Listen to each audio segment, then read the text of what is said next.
Bonjour à tous. Dans le cadre de la semaine de Actes 2021 sur le thème de l'essentiel, j'ai le privilège de partager le message de l'Évangile avec vous. Ce message qui est capable de changer les vies, transformer les cœurs. Et j'ai choisi pour référence aujourd'hui ce passage dans l'Évangile de Matthieu où il nous est dit de rechercher le royaume et la justice de Dieu. J'aimerais reprendre cette lecture avec vous et relire ces quelques versets qui se trouvent dans Matthieu chapitre 6 à partir du verset 25. C'est pourquoi je vous dis, ne vous inquiétez pas pour votre vie de ce que vous mangerez, ni pour votre corps de ce que vous serez vêtu.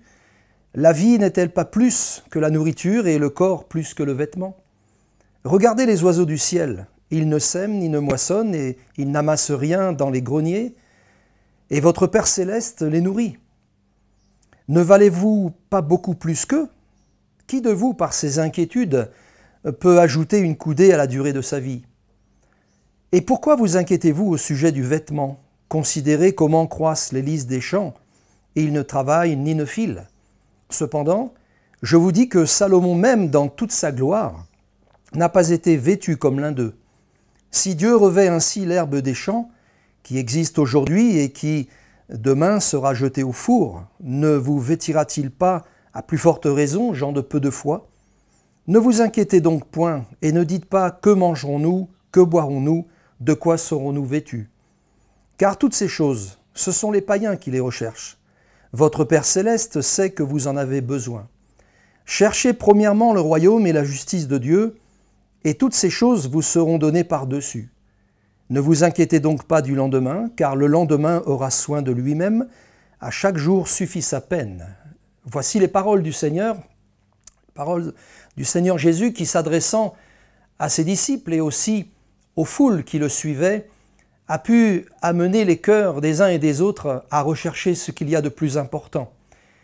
Premièrement, j'aimerais souligner le fait que l'essentiel n'est pas dans le matériel, ni dans ce que l'on peut posséder. Jésus lui-même a dit que la vie d'un homme ne dépend pas de ses biens, fût-il dans l'abondance. C'est donc un piège pour l'homme que de se confier dans ses richesses et de ne vivre que pour les biens terrestres. Jésus a dit aussi que servirait-il à un homme de gagner le monde s'il perd son âme? Que donnerait un homme en échange de son âme? Dans le texte de référence que nous venons de lire, Jésus nous enseigne donc à lui faire confiance afin de ne pas vivre dans une inquiétude permanente au sujet des choses dont Dieu sait pourvoir. Et il nous rappelle aussi qu'il nous convient de nous contenter de ce que nous avons, de ce que nous recevons par la grâce de Dieu, et de lui faire même connaître nos besoins par des prières, des requêtes, des supplications, car il promet que sa paix divine peut garder nos cœurs et nos pensées en Jésus. Dieu pourvoit nos besoins, l'essentiel c'est de croire que Dieu est celui qui pourvoit. Il nous met aussi en garde, le Seigneur, contre toute cupidité, car si l'inquiétude est quelque chose de néfaste pour le cœur de l'homme, la cupidité n'en est pas moins. Et le Seigneur nous dira, ne vous amassez pas des trésors sur la terre, là où la teigne, elle rouille, là où il y a des voleurs qui percent et qui dérobent, mais amassons-nous des trésors dans le ciel, là où il n'y a ni teigne, ni rouille, ni voleur. Et le Seigneur ponctuera cet enseignement en disant, car là où est ton trésor, là aussi sera ton cœur. Donc, j'ai voulu introduire cette pensée simplement pour dire que l'essentiel n'est pas dans le matériel, dans les choses que nous pouvons posséder momentanément. L'essentiel, où est-il? Je reviens sur cette parole de Jésus qui dira « Que servirait-il à un homme de gagner le monde s'il perd son âme ?» Chers amis, l'essentiel, c'est de recevoir le salut de son âme. Au travers de ce message, chers amis, nous avons bien conscience que rien n'est plus important que le salut de notre âme.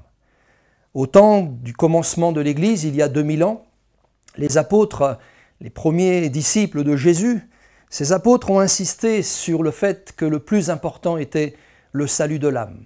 Pierre, qui était un des apôtres de Jésus, eh bien, a enseigné la foule et il a continué en insistant. La Bible nous dit qu'ils continuèrent avec insistance à leur adresser d'autres paroles pour les persuader et les encourager, leur disant « Recevez le salut, repentez-vous de cette génération, séparez-vous de cette génération pervertie par le péché, repentez-vous afin que vos péchés soient effacés et recevez le salut. » Dans le livre des Actes, au chapitre 2, ces versets nous sont relatés et cela nous amène à dire et à considérer que le plus important, l'essentiel pour vous, chers auditeurs, chers amis, c'est de recevoir le salut de votre âme.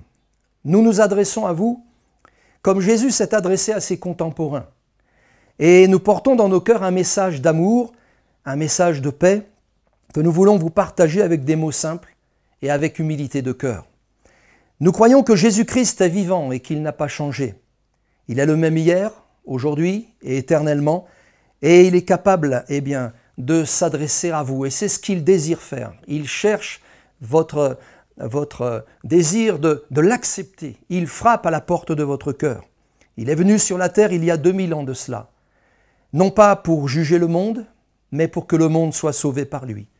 Vous qui prenez le temps d'écouter ces quelques paroles, vous qui cherchez une vie meilleure, vous qui désirez un changement dans votre vie, Jésus vous appelle à lui. Jésus vous aime. Il veut vous accorder la repentance et le pardon de vos péchés, car c'est lui le Sauveur. Il a le pouvoir de pardonner nos péchés.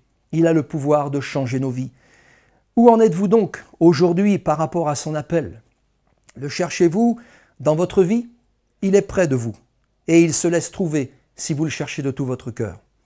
Reconnaissez, chers amis, que votre cœur a besoin de sa présence et que votre âme a besoin d'être sauvée. Pour cela, il faut venir à lui sans attendre. Il faut aller à l'essentiel. Il faut nous résoudre à chercher le royaume de Dieu, sa justice, et ce que le règne de Christ s'établisse dans nos cœurs. Car lorsque Jésus dit « Je me tiens à la porte et je frappe, celui qui m'ouvrira la porte, j'entrerai », la volonté de Jésus, c'est d'établir son règne dans votre cœur. L'essentiel, par définition, est ce qui est le plus important, ce qui est indispensable et nécessaire. Ce sont des termes qui s'apparentent à la définition du dictionnaire du terme essentiel. Ce qui est le plus important, ce qui est indispensable, ce qui est nécessaire. Dieu nous enseigne à nous concentrer sur l'essentiel, c'est-à-dire sur les besoins de notre âme. Il y a pour notre âme une nourriture qui est la plus excellente. C'est la parole de Dieu. Après avoir fait le miracle de la multiplication des pains, Jésus a enseigné cette foule et cette foule, le lendemain de ce miracle, l'a cherché et l'a trouvé au-delà de la mer. Elle a fait donc des kilomètres pour venir le chercher. Et ce qui est sûr, c'est que Jésus a su discerner quelle était la motivation de cette foule. Mais cette motivation n'était pas l'essentiel. Jésus va leur dire, en vérité, vous me cherchez non parce que vous avez vu des miracles, mais parce que vous avez mangé des pains et que vous avez été rassasiés. Alors, dira-t-il, travaillez non pour la nourriture qui périt, mais pour celle qui subsiste pour la vie éternelle, que le Fils de l'homme vous donnera, car c'est lui que le Père, que Dieu a marqué de son sceau. Le prophète Moïse a dit à Israël, de la part de Dieu, cette parole, « L'homme ne se nourrira pas de pain seulement, mais de toute parole qui sortira de la bouche de Dieu. » C'est écrit dans le livre du Deutéronome, au chapitre 8, au verset 3. Jésus l'a cité, lui aussi, cette parole, au commencement de son ministère messianique, lorsqu'il résistait aux tentations du diable dans le désert. « L'homme ne se nourrira pas de pain seulement, mais de toute parole qui sortira de la bouche de Dieu. » C'est là l'essentiel, de donner à notre âme la nourriture. La parole de Dieu est essentielle à notre existence. Elle est vivante, elle est permanente, elle donne la vie à notre âme, elle produit la foi dans notre cœur et elle nous conduit dans toute la vérité. Béni soit Dieu pour sa parole, béni soit Dieu pour la vérité qui nous a été révélée au travers de la Bible. La Bible est la parole de Dieu. C'est un trésor inestimable, incomparable, rempli de toutes les promesses de Dieu, promesses de la vie présente et de celle qui est à venir. Alors, que ferez-vous maintenant, chers amis? Allez-vous rechercher pour votre vie ce qu'il y a d'essentiel? Je dirais pour terminer, et nous avons aussi la conscience que nous nous adressons non pas seulement à vous qui peut-être êtes en quête de vérité, de recherche de Dieu, mais nous nous adressons aussi à quelques croyants qui suivent ces émissions et qui ont aussi un jour dans leur vie accepté Dieu, qui ont dit oui à Jésus et qui se sont engagés à le suivre tous les jours de leur vie. L'essentiel est non seulement de saisir le salut pour notre âme, mais c'est aussi, une fois qu'on l'a reçu, de le vivre pleinement. Ayant conscience que nous nous adressons à vous, chers croyants, nous nous encourageons mutuellement, vous et moi, à rechercher l'essentiel, chaque jour de nos vies. Le salut que nous avons reçu en Jésus-Christ, c'est la vie éternelle. Nous sommes maintenant rendus participants de sa nature divine. La grâce de Dieu, source de salut pour tous les hommes, elle nous enseigne. Elle nous enseigne à renoncer à tout ce qui est impiété, tout ce qui est convoitise du monde. Et elle nous enseigne plutôt à nous attacher à la piété, à la justice et à la sagesse. Autrement dit, le salut que nous avons reçu, Dieu nous appelle à le vivre pleinement. Nous y sommes entrés par sa grâce, mais il nous convient de le vivre et de recevoir toutes les richesses qui s'attachent à ce merveilleux salut. Nous sommes maintenant rendus participants de la nature divine. Ce n'est plus la vieille nature qui doit dominer. Ce n'est plus nos pulsions charnelles et humaines, ce n'est plus notre nature humaine et corrompue qui doit prévaloir. C'est plutôt Christ qui vit en nous. Et vivre son salut, c'est laisser le règne de Christ s'établir durablement dans notre vie. C'est laisser la parole de Dieu nous convaincre de justice, de sagesse et aussi nous enseigner dans toute la vérité. Nous sommes tous appelés, vous et moi, en tant que croyants, à grandir, à progresser, à atteindre une maturité spirituelle que le Seigneur veut que nous puissions atteindre. Cette connaissance de celui qui nous a aimés me paraît essentielle. C'est là la volonté de Dieu. La Bible nous enseigne à nous attacher aux choses d'en haut. Si donc, nous qui sommes chrétiens, nous sommes ressuscités avec Christ, c'est une réalité. Notre âme était morte à cause du péché, Christ l'a rendue à la vie. Par la croix du calvaire, par son sacrifice parfait, nous sommes passés de la mort à la vie, des ténèbres à la lumière et de la puissance de Satan à Dieu. Si donc nous sommes ressuscités avec Christ, recherchons les choses d'en haut, là où Christ est assis à la droite de Dieu. Affectionnons-nous aux choses d'en haut et non à celles qui sont sur la terre et qui sont passagères. Nous sommes morts et notre vie est cachée en Christ, la Bible dit. Quand Christ, notre vie, paraîtra, alors nous paraîtrons aussi avec lui. Je conclurai en vous disant qu'il nous convient d'avoir nos yeux fixés sur Jésus. Nos regards se fixent sur lui et nous voulons vivre pleinement ce merveilleux salut qu'il nous a donné à la croix. Je citerai un dernier verset pour notre gouverne. Dans l'Épître aux Corinthiens, la deuxième Épître aux Corinthiens, l'apôtre Paul prend soin de souligner et ce fait que, de riche qu'il était, Jésus s'est fait pauvre, afin qu'en lui nous devenions riches. Car vous connaissez la grâce de notre Seigneur Jésus-Christ, dit-il. Vous qui étiez pauvres, il s'est fait pauvre, de riche qu'il était, afin que par sa pauvreté, nous fussions enrichis. Nous pouvons dire, comme le prophète Jean-Baptiste, il faut donc qu'il croisse et que je diminue. Voilà la réalité de ce qui est essentiel pour notre vie. Aussi bien pour vous, chers amis qui ne connaissez pas encore la grâce qui vous est offerte, Dieu vous invite à y entrer, Dieu vous invite à y croire.